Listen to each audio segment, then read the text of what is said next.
ఇవాళ ఎలక్షన్ అయిపోయి నెలబుద్ధి కదా.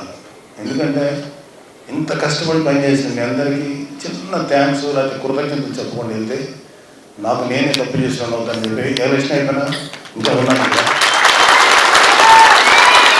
సో ముందు ఇక్కడ నలుగురు గురించి నేను చెప్పాలి. స్వామి గారి గురించి ఇప్పుడే చెప్పాను. చాలా అవుట్ ఆఫ్ ది వేలు పనిచేశాను ఆయన.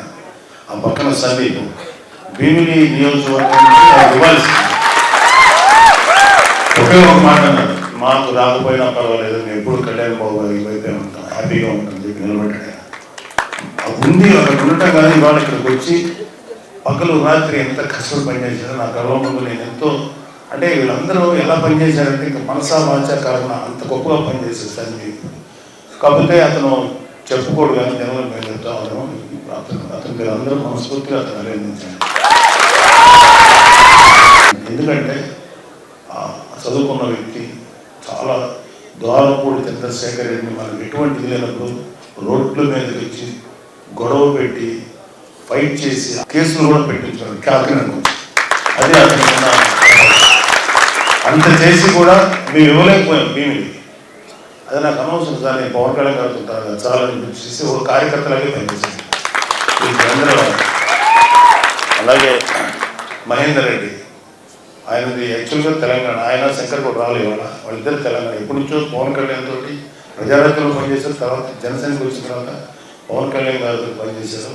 అలాగే మన ఇంకా రాలేవాడ శంకర్ కూడా ఆయన. వీళ్ళు పగలు రాత్రి అంటే ఎంత స్ట్రెస్ తీసుకున్నారో నాకు తెలుసు, ఎలాంటి వ్యక్తులతో డీల్ చేశారో నాకు తెలుసు. వాళ్ళు మనస్ఫూర్తిగా పనిచేశారు. ఇంకా అంటే కొన్ని విషయాలు నాకు కూడా తెలియదు. ఆయనకేమో ప్రెసిడెంట్ గారు డైరెక్ట్గా ఒక అవగాహన ఉంటుంది. మనస్ఫూర్తిగా పనిచేశారు మహేంద్ర గారు. ఆయన అందరికీ కూడా ఒకసారి ఎవరైనా తెలియదు. అలాగే నా స్నేహితుడు, చిన్ననాటి స్నేహితుడు, కాలేజీ ఫ్రెండ్స్ అన్నీ అయిపోయిన తర్వాత పవన్ అంటే ఇంకా జీవితంలో ఏదో చిన్న వ్యాపారం తీసుకుంటా, ఎడ్యుకేషన్ బిజినెస్ తీసుకుంటున్నారు. ఒక మంచి తండ్రి గారి దగ్గర నుంచి ఒక ఉన్నతమైనటువంటి బ్యాక్గ్రౌండ్ ఉన్న వ్యక్తి, కమ్యూనిస్టు వీళ్ళ నుంచి వచ్చిన వ్యక్తి అయినా ఈయన కూడా కమ్యూనిస్టు భావజాలంతో కలిగిన వ్యక్తి, మానవత్వం, హ్యుమానిటీ ఇలాంటి ఎన్నో తెలిసిన వ్యక్తి. చాలా మంది వాళ్ళు యుద్ధాలు చేశాడు. ఇప్పుడు మీరు కుర్రోళ్ళు ఎంత ఆవేశంలో ఉన్నారో అంతకు 100 రెట్ల ఆవేశం ఆ రోజులు మాకు తెలుసు. అజయ్ గారు కాలేజీలో పొట్టలాంటి వ్యక్తి, యూనివర్సిటీస్.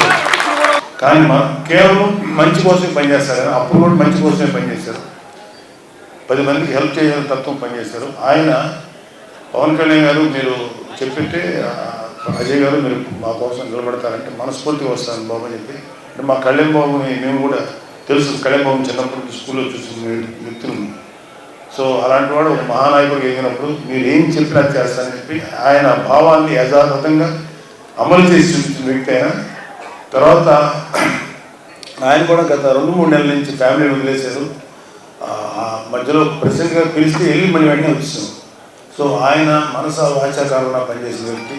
నా స్నేహితుడుగా కాదు, జనసేన నాయకుడిగా ఎంత కష్టపడ్డాడో నాకు తెలుసు ఇవాళ. సో నా స్నేహితుడు కాదు కానీ నిజంగా అంత కష్టపడి ప్రతి చోటకి వెళ్ళాడు, ప్రతి వాళ్ళని కలిశాడు. ప్రతి వాళ్ళు ఆవేశంలో ఆయన ఎన్నో మాటలు అన్నారు. కానీ ఆవేశాన్ని అర్థం చేసుకున్నాం తప్ప తప్పుగా అనుకోలేదు. ఎందుకంటే అడిగిన వాళ్ళందరూ మంచి ఉద్దేశిస్తున్నారు కానీ వాళ్ళు ఆవేశంతో మాట్లాడారు. సో అవన్నీ మనస్ఫూర్తిగా తీసుకొని చాలా చక్కగా తృప్తిగా ఉన్నారు ఆయన ఇవాళ. ఆయన అందరికీ మనస్ఫూర్తిగా సేవ చేసినందుకు మీరు ఆయన ఒకసారి ఇంకా మా మర్రెడ్డి శ్రీనివాసరావు గారు ప్రజారాజ్యం మాతో ఉన్నారు. తర్వాత జనసేనలోకి వచ్చారు. ఆయనకి అసలు ఒక్కరోజు కూడా అనపర్తి నియోజకవర్గానికి ఇన్ఛార్జ్ ఏ రోజు కూడా నవగారు నాకు ఒక ఎమ్మెల్యే నిలబడాలి, అయితే ఒక చోటకి వెళ్ళి జిల్లా పరిషత్ చైర్మన్ నిలబడాలి, ఏది అడగల. కేవలం మా కుటుంబం అంటే అవ్యాజమైన ప్రేమ. కళ్యాణ్ బాబు గారి యొక్క ఆలోచనలు, కళ్యాణ్ బాబు గారి యొక్క పార్టీ విధి విధానాలకి చాలా ఇన్స్పైర్ అయ్యి ఎప్పుడు బయటికి రాలా, ఎప్పుడు వెనకాల నుంచి పనిచేసేది. వెనకంటే అందరినీ మోటివేట్ చేసుకుంటూ వచ్చిన వ్యక్తి. ఎటువంటి స్వార్థం లేకుండా పనిచేశారు. ఈ రోజు కూడా ఏ స్వార్థంతోనూ పనిచేయట్లేదు.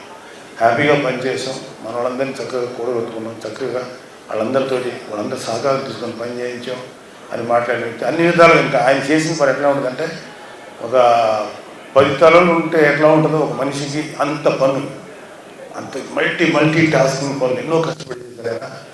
ఆయనకు ఒక టైంలో చూసి అంత భయం వేసి కోపం కూడా అసలు కోపం దానికి రాదు. అలాంటి వ్యక్తికి కూడా కొంచెం కోపం వచ్చింది. అంటే ఎంత కష్టపడ్డాడో మీరందరూ అర్థం చేసుకోండి. మర్రెడ్డి గారు ఇక్కడ ద్వారపూడిలో ఉంటారు, ఎప్పటికీ మీకు అందుబాటులో ఉంటారు, మేము అందరూ అందుబాటులో ఉంటాం, వేరే సంగతి తర్వాత చెప్తాను. సో ఆయన కూడా మీ అలాగే తుమ్మలపల్లి రమేష్, ఆయన మాటల మనిషి, జాతర మనిషి, జగ్గంపేటకి చాలా ఇన్ఛార్జ్గా ఉన్నారు ఆయన. జ్యోతుల నెహ్రూ గారికి జనసేన తరఫున మనస్ఫూర్తిగా పనిచేసింది, ఆయనకి కూడా మీ అభినందన తెలియజేయండి. జనసేనకి ప్రజారాజ్యం పార్టీ ఎప్పుడు ఉన్నారు, తర్వాత జనసేనలో చక్కగా జనసేన కార్యక్రమాలు చేస్తున్నారు. ఇక్కడున్న మానస కానీ, తర్వాత ఇక్కడున్న పెద్దవాళ్ళందరూ, వీళ్ళందరినీ చూస్తున్నాను, రాజు, నేను, అందరూ నాకు ముఖ్యంగా నేను మాట్లాడాల్సింది మీ గురించి. మీరనేవాళ్ళు కనుక ఈరోజు బూత్ లెవెల్లో కష్టపడి పనిచేయకపోయింటే మాకు అంటే ఎంత అద్భుతంగా పనిచేశారంటే మీరు. అది 2019లో జరగల, ఇవాళ పిఠాపురం అది సాధ్యమైంది. అద్భుతంగా ఒకళ్ళెవరో ఫోన్ చేసి, ఏమండి మధ్యాహ్నం ఫోన్ చేసి 4 o'clockకి 3 o'clock మన వాళ్ళకి అప్పుడే సంబరాలు పడిపోయారండి, అందరూ వచ్చేసి ఆడుతున్నారంటే నేను చెప్పాను, బూత్ లెవెల్లో పనిచేస్తున్న ఏ జనసేన కూడా బయటకు రాలేదు, అక్కడే ఉన్నారు, కష్టపడి పనిచేశారు. ఈవీఎంలు స్ట్రాంగ్ రూమ్లోకి వెళ్ళి లాక్ చేసేదాకా ఉంటారు, బయట హడావిడి లేకపోతే ఎంజాయ్ చేసింది మన ఈ బూత్లో పనిచేయని జన సైనికులు ఉంటారు, వాళ్ళ సంతోషాన్ని మేమే అక్కడ ఆపుతాం, వద్దండి వాళ్ళు హ్యాపీ దొరుకుతున్నారు, అరుస్తున్నారు, ఏం చేస్తాం చెప్తాం. అరే బాబు కొంచెం నిదానంగా ఉన్నాడని మాకు తెగ వచ్చేస్తున్నాయి పెద్దవాళ్ళ నుంచి కాల్స్.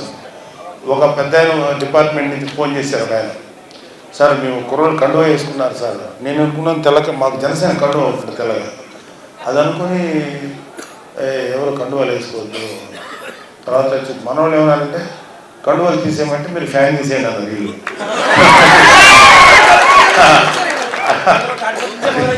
అదే తెలుసు. అయితే కండువాలు తీసేయమంటే తర్వాత చెప్పాను, ఆయన కండువ ఏ కండువ వేసుకున్నారని, ఎర్ర కష్టపడేవాడు వేసుకునేదండి. అది ఒక కార్మికుడు, ఒక కర్షకుడు చెమట తుడుచుకుంటే అది కార్మికుడు కర్షకుడు యొక్క దీనికి రిస్క్ అవుతుంది. ముఠా మేస్త్రి అది అందరూ వాడేదండి. అదే అతన్ని కాబట్టి అది వేసుకున్న వాళ్ళు మీరు టచ్ చేయకండి బాబు, వాళ్ళు అన్నాను, వాళ్ళు కండువ వేసుకుంటే టచ్ చేయకండి. అది కాకుండా వాళ్ళు ఏదైనా స్లోగన్స్ ఇచ్చారు, ఇంకోటి అంటే మీరు వాళ్ళు చెప్పచ్చు, లేదా మీరు ఏం చేసుకోవచ్చు, కండువ వేసుకున్న దానికి మాత్రం అరెస్ట్ చేయండి, అనేది ఎటువంటి చర్య తీసుకోకండి సార్, మీకు అది నెగిటివ్ అవుతుంది, అది తప్పు కాదు, అదే జనరల్ కామన్ అని సింబల్ అని చెప్పి చెప్పడం జరిగింది. తర్వాత మీరందరూ ఎంత ఎండలో పనిచేశారంటే, నేను సాయంత్రం ఒక 3-4 బూతులు తిరిగాను. అది తిరిగినప్పుడు అసలు నాకు లోపల హీటు చూశాను. 2-3 బూత్స్లో లోపల మన కుంపట్లో కూర్చున్నట్టుంది.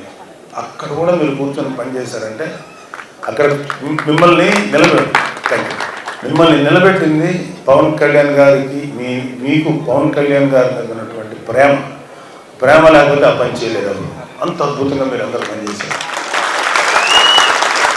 చాలా అద్భుతంగా పనిచేశారు.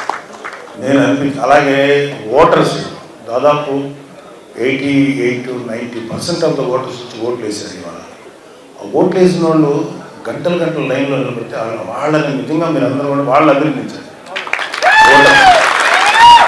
నాకు తెలిసి వాళ్ళందరూ 75%-80% జనసేన చేస్తుంటారు, నమ్మకంతో ఉన్నాను.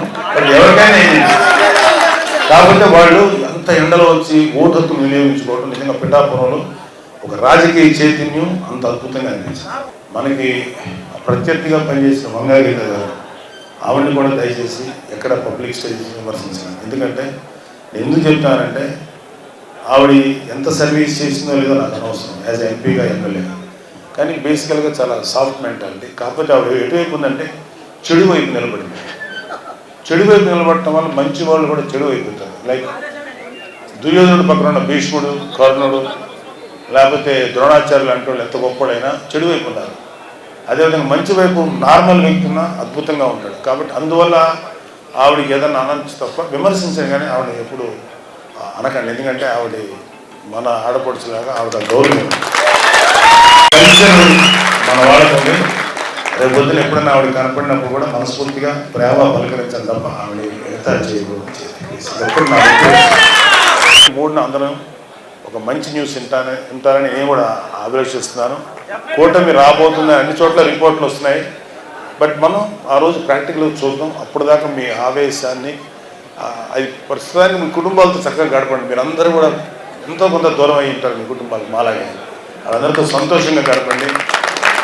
ఎవ్వరు కూడా కులాలు మతాల గురించి కాదు. మా పవన్ కళ్యాణ్ అన్నారు, అది పవన్ కళ్యాణ్ గారు సార్. అందరి వాడు పవన్ కళ్యాణ్ నిజాయితీ నిలబడతాడు అందరి కోసం. అందరూ అవడానికి 10 సంవత్సరాలు వాళ్ళు ఎలా ఉంటారంటే వైసీపీ కానీ కొంతమంది వీళ్ళు ఇతను అర్జెంటుగా ఒక కులానికి ఒక మతానికి పెట్టేస్తే ఇతను అక్కడే ఉండిపోతారు ఎదగడని. వాళ్ళందరి మాటలను బొమ్మ చేస్తా గత 10 సంవత్సరాల నుంచి ఎన్నో మాటలు పడతా అందరికీ నేను అందరి కోసం పనిచేసే వ్యక్తి నేను ప్రూవ్ చేసుకోవడానికి ఇంతకాలం బట్టి అందరి మనుషులు అన్నట్టుగా బిల్డప్ ఇచ్చేవాళ్ళు వైసీపీ వాళ్ళు. దయచేసి నమ్మకండి. వాళ్ళకి అసలు ఎవరి మీద ప్రేమ లేదు.